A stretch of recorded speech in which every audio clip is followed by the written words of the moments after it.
ایک غریب بیٹی کے لیے جہنم ہے. کیوں؟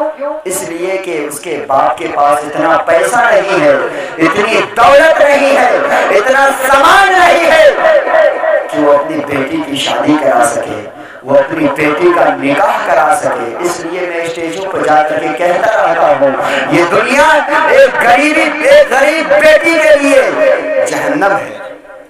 حضرات گرامی، آج ہم اپنی پڑوسی کو دیکھ کر، ہم اپنے بھائی کو دیکھ کر حسد کے مارے جلنے لگ جاتے ہیں، حسد کے مارے جلنے لگ جاتے ہیں.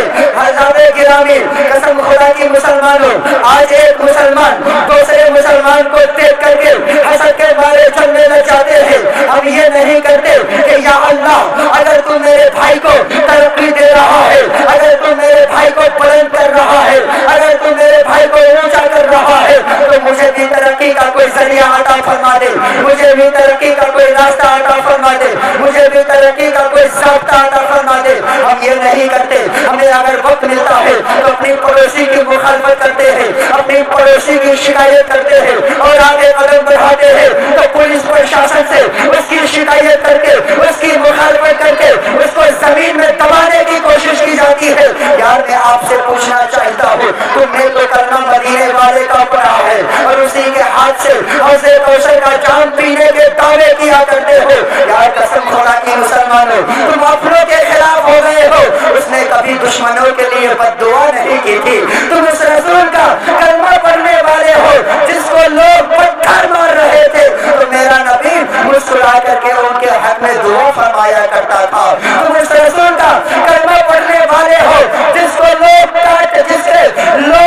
گالیاں دیتے تھے تو میرا نبی مسکرا کر کے ان کے حق میں دعا فرمایا کرتا تھا. تم اس رسول کے کلمہ پڑھنے والے ہو جس کے راستے میں لوگ کانٹے بچھائے جا رہے تھے، لوگ کانٹے بچھاتے تھے تو میرا نبی مسکرا کر کے اپنے پیر کے تلووں سے کانٹے نکال رہے تھے. تمہیں کس نے بتا دیا ہے تمہارا مکان چمکے گا تب لوگ تمہیں عزت کریں گے؟ تمہیں کس نے بتا دیا ہے تمہاری دکان چمکے گی تب لوگ تمہیں عزت کریں گے؟ تمہیں کس نے بتا دیا ہے تم اپاچی پر بیٹھو گے تب لوگ تمہیں عزت کریں گے؟ تمہیں کس نے بتا دیا ہے کہ تم جہیز میں بہت سامان لاؤ گے، بہت ساری چیزیں لوگے تب لوگ تمہیں عزت کریں گے؟ قسم خدا کی مسلمانوں، اگر آپ کی یہ فکر ہے، اگر آپ کی یہ سوچ ہے، اگر آپ کا یہ تصور ہے تو غلط ہے. اگر آپ دنیا کے اندر رتبوں کی بلندی چاہتے ہو تو مکان چھوڑو، مصطفیٰ کے کردار کو اپنانا شروع کر دو، مصطفیٰ کے اخلاق کو اپنانا شروع کر دو، مصطفیٰ کی سیرت کو اپنانا شروع کر دو اور یہ تمنا کر لو جس طرح مصطفیٰ چلتے تھے اسی طرح چل کے زمانے کو دکھانا ہے، جس طرح مصطفیٰ کھاتے تھے اسی طرح کھا کے زمانے کو دکھانا ہے، جس طرح مصطفیٰ پیتے تھے اسی طرح پی کے زمانے کو دکھانا ہے، جس طرح مصطفیٰ راستوں میں چلتے تھے اسی طرح چل کے زمانے کو دکھانا ہے. قسم خدا کی مسلمانوں، جس دن تمہارا یہ کردار ہو گیا، جس دن تمہارا یہ طریقہ ہو گیا، جس دن تمہاری یہ سیرت ہو گئی،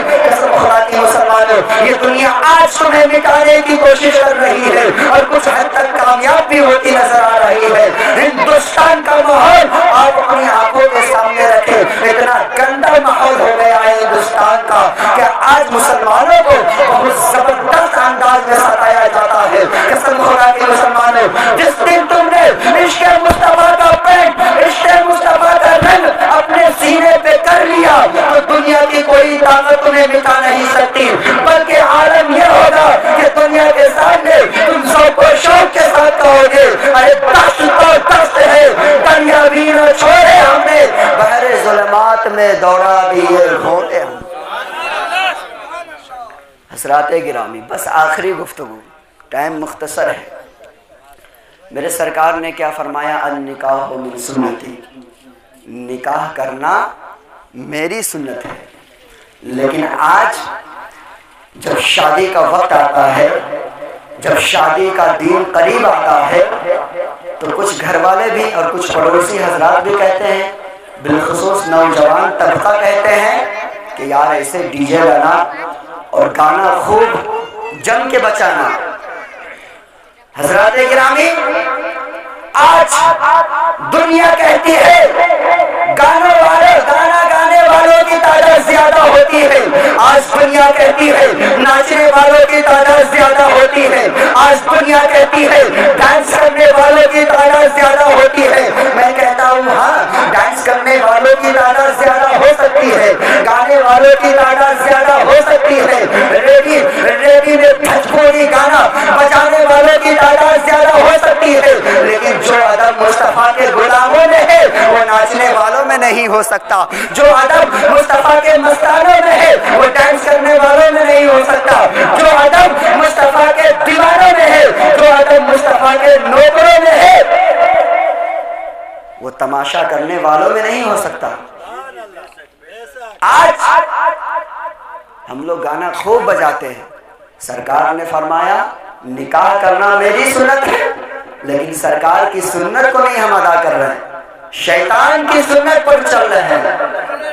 حضرات گرامی، کچھ نوجوان طبقے تو وہ ہے جو کہتے ہیں کہ جب بازار میں آسانی سے دودھ مل جاتا ہے، جب بازار میں سہولت کے ساتھ بآسانی دودھ مل جاتا ہے تو ہمیں گھر پہ بھینس پالنے کی کیا ضرورت ہے؟ استغفر اللہ، ایسی گفتگو کرتے ہیں۔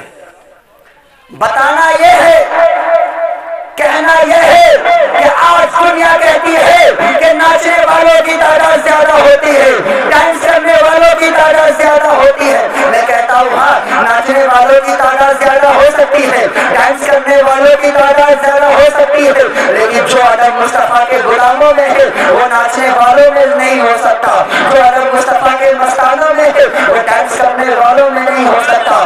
آج ہر جوان بیٹھ کر کے دنیا کو پیغام دے رہا ہے، اے دنیا والوں، محفل ہوگی تو مصطفیٰ کی ہوگی، جلسہ سجے گا تو مصطفیٰ کا سجے گا، بزم ہوگی تو مصطفیٰ کی ہوگی، اس لیے کہ جب موت کا وقت قریب آتا ہے تب بھی مدینہ یاد آتا ہے، جب خوشی ملتی ہے تب بھی مدینہ یاد آتا ہے۔ کسی شاعر نے کیا ہی خوب کہا ہے، ارے مرنے کی طرف دیکھ نہ جینے کی طرف دیکھ، جب چوٹ لگے دل پہ تو مدینے کی طرف۔ حضرات گرامی، ٹائم میں بالکل گنجائش نہیں ہے کہ اور گفتگو کروں۔ لا الہ الا اللہ محمد رسول اللہ صلی اللہ علیہ وسلم وما علینا الا البلاغ۔ السلام علیکم ورحمۃ اللہ۔